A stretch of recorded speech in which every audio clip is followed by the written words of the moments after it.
Aujourd'hui, je souhaiterais vous faire une présentation rapide d'une mobilette que j'ai remontée il y a peu et qui est à présent ma mob de tous les jours et celle qui me sert à aller faire les poubelles. Pour ceux qui ont suivi la playlist de la Black Widow et qui se demandaient ce qu'il était advenu de cette mobilette, je pense qu'au vu de la selle et des jantes, vous avez une petite idée de ce qui s'est passé. Donc j'ai entièrement désossé la Black Widow, j'ai récupéré toutes les pièces qui pouvaient servir et je les ai montées sur un cadre de N40 qui était assuré et immatriculé. Le cadre de la Black Widow a été conservé pour un projet futur que je ne vais pas trop dévoiler et donc je vais juste vous donner un indice. Indice qui sera roule galette. Donc comme je le disais, j'ai tout remonté sur un cadre de N40. Le problème c'est que conserver la fourche de vélo d'origine me plaisait pas trop parce que le moteur est quand même assez poussif. Bon, c'est pas un foudre de guerre mais il fonctionne bien.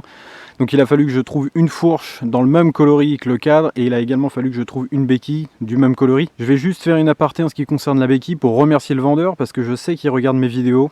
Donc encore merci pour la béquille et tu as une petite idée de ce que ça donne une fois monté sur la meule. En ce qui concerne le moteur, il n'y a pas eu trop de modifications en comparaison de l'épisode 2 de la Black Widow qui était dédié à la métrologie moteur, hormis que j'ai viré la cale et que je suis revenu à des diagrammes d'origine. Je me suis fabriqué un variateur en prise directe à partir d'un variateur d'origine motobécane que j'ai légèrement optimisé. Pour l'optimisation, vous pourrez retrouver une vidéo tutoriel sur ma chaîne qui vous explique comment est-ce qu'il est possible d'optimiser un variateur d'origine motobécane. La seule différence ici, c'est que j'ai pas eu à ressouder la cloche d'embrayage étant donné que la cloche d'embrayage n'existe plus. Donc l'angle des pentes est un angle à 12 degrés, ce qui permet de faire tomber la courroie un petit peu plus dans le vario et d'augmenter la plage. Le pot d'échappement est un pot d'échappement d'origine dont les trous de Diabolo ont été majorés à 10 mm et le diamètre du tube de fuite a été majoré à 17 mm. Le carburateur est un carburateur SHA, tout ce qui est de plus classique, monté sur une pipe de 15 fait maison et volontairement laissée non peinte, histoire qu'elle devienne aussi dégueulasse que la meule. L'idée c'était vraiment de faire la mobilette avec l'aspect esthétique le plus pourrave possible sans pour autant négliger les éléments de sécurité. Il y a des feux,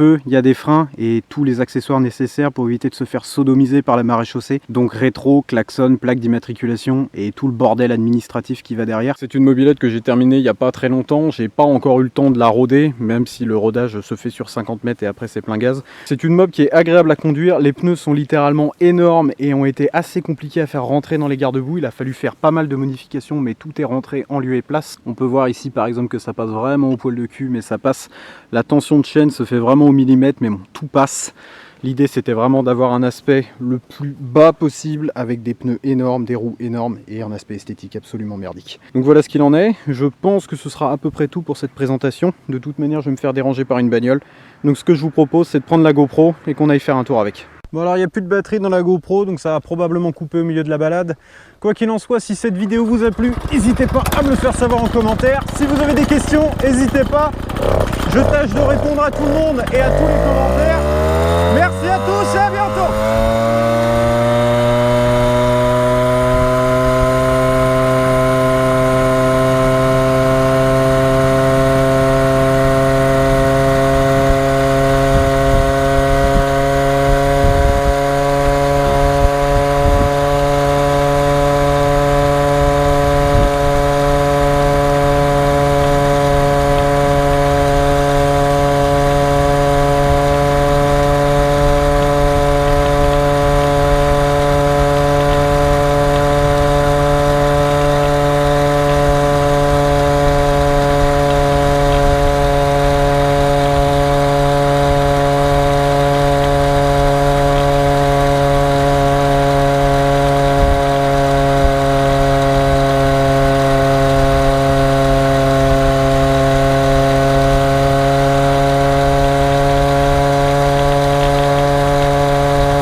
Des murs à la piste de renard.